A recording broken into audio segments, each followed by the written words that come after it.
ସନ୍ଧ୍ୟା ବେଳେ ଖାଇବାରେ କ'ଣ ଦେବ? କେତେଟା ବାଜିଲାଣି ଆସିକି ସନ୍ଧ୍ୟାବେଳେ ଇଏ କ'ଣ? ଚାଟା ଏଇ ତା ଉପରେ ପଡ଼ିବ ନା କ'ଣ?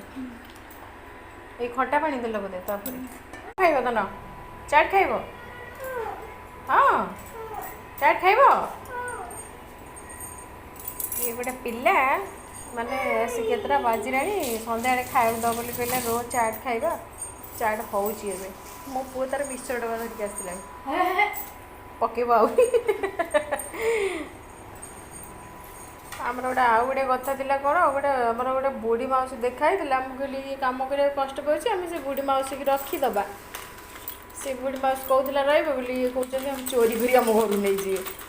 ରଖିଦେଇଥିଲେ ଭଲ ହେଇଥାନ୍ତା, କାମ କରିବାକୁ କଷ୍ଟ ହେଉଛି। କ'ଣ କହୁଛ ରଖିବ ନା ରଖିବନି? ନେଇ ଆସିବି। ସେ ଖାଲି ଝାଡ଼ୁ କରିବାକୁ କହିଲେ, ବାସନ ମାଜିବା, ଛୁଆ ପିଲାଙ୍କୁ ଧରେ ରୋଷେଇ ବାସ ବୋଉକୁ କହିଲେ ସେ ରୋଷେଇ କଲେ ଆମେ ଖାଇବୁନୁ।